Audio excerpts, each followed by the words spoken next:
Un polinomio en una variable es una expresión algebraica que puede ser escrita como aparece en pantalla, donde n es un entero no negativo.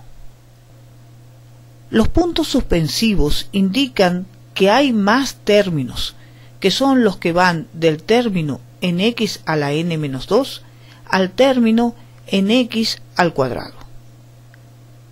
Así que cada vez que aparezca la variable va a estar elevada solo a un exponente entero positivo. Los a su n, a su n-1, a su 1, a su 0 son números reales.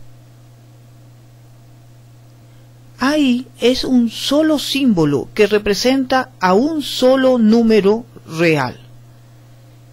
Para referirnos a este número, lo llamaremos el coeficiente de la potencia de grado i. Repetimos, para nosotros i será un número real, y en ese sentido hablaremos de polinomios a coeficientes reales. Date cuenta cómo los subíndices de los coeficientes se han escrito para que coincida con el grado de la potencia.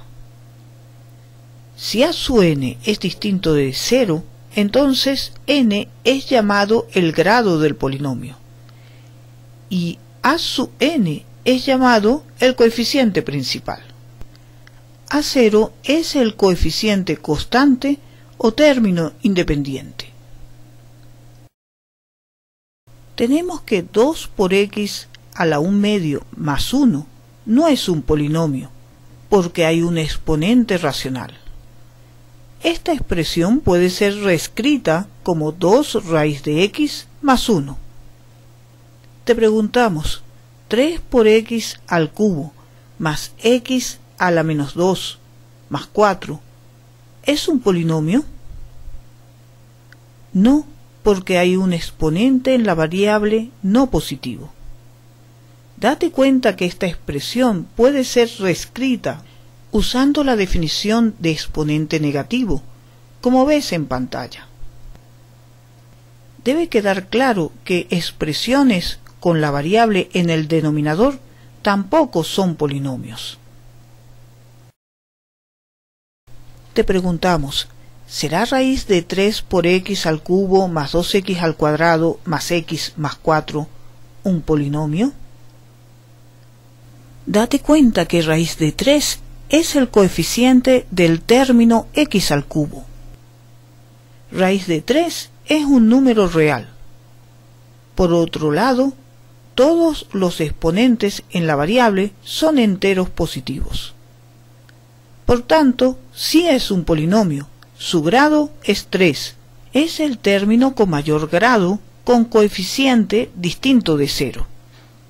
El coeficiente principal es raíz de 3 y el término independiente es 4. El cociente con numerador menos 5x más 4 y denominador 5 será un polinomio. Recuerda que habíamos dicho que es un polinomio si puede ser escrito de esta manera. Podemos usar las propiedades de los números reales para escribirlo de esta manera. Esta fracción la podemos interpretar como el resultado de una suma de fracciones de igual denominador. Así que descomponemos la fracción como una suma y luego simplificamos. Vemos que es un polinomio de grado 1, con coeficiente principal menos 1. Recuerda que menos x es la abreviación de menos 1 por x. En este caso, el término independiente es 4/5.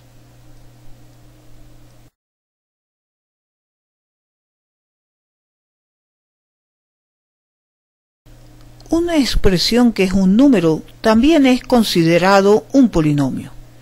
Por ejemplo, 5 es un polinomio. Fíjate que como x a la 0 es 1, podemos escribir 5 como 5 por x a la 0. Así que 5 es un polinomio de grado 0. 0 también es un polinomio, pero en este caso particular, el grado no está definido. Estos polinomios se llaman polinomios constantes. En el siguiente polinomio, ¿cuál es el coeficiente de la potencia de grado 2? Fíjate en el signo menos. Este polinomio puede ser escrito como una suma de términos, usando la definición de la resta. Ahora no tienes duda cuál es el coeficiente de la potencia de grado 2. Es menos 5. Mira la expresión original. El coeficiente considera el signo. Sin necesidad de reescribir, ¿cuál es el coeficiente del término x al cubo de este otro polinomio? Es menos 4.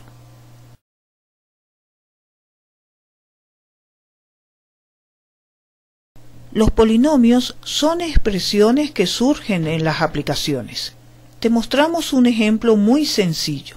La expresión resultante de sumar las áreas de estos tres rectángulos es un polinomio. Date cuenta que el ancho y el largo del primer rectángulo depende de la variable x. Su área es x al cuadrado. El ancho del segundo también depende de la misma variable. El área de este rectángulo es 6x. Y en cambio, para crear un ejemplo de un polinomio completo, el ancho y el largo del tercero son constantes. Y su área también es constante, 12. La suma de estas tres áreas es un polinomio de grado 2. Puedes fácilmente conseguir un ejemplo de un polinomio de grado 3 si trabajas con volúmenes. No solo los polinomios surgen en la geometría. Pronto daremos más aplicaciones en que aparecen polinomios. Los polinomios son denotados por letras. En el ejemplo llamamos a este polinomio p. Hemos colocado entre paréntesis x para decir que la variable es x. Otras letras que se suelen usar para denotar polinomios son q, r. Esta expresión se lee como p en x o p de x o p en función de x. Cuando un polinomio está escrito con sus términos ordenados en potencias descendentes, decimos que el polinomio está en su forma canónica. En la definición se ha escrito el polinomio en la forma canónica, pero no siempre se presenta en esta forma. El polinomio que ves en pantalla no está en su forma canónica, pero usando las propiedades de los números reales, lo podemos escribir en esta forma. En este caso tenemos un polinomio de grado 3, con coeficiente principal igual a 2. Al escribir un polinomio en su forma canónica, nos damos cuenta rápidamente si faltan o no faltan potencias. En este ejemplo vemos que falta el término con la potencia de grado 3.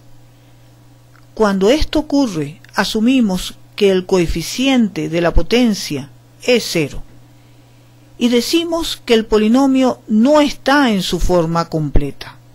Normalmente, si un coeficiente es 0, no se escribe ese término, pero a veces nos conviene escribir el polinomio en su forma completa, escribiendo cada término que falta como 0 por x al grado faltante. Por ejemplo, el polinomio anterior es equivalente a este otro.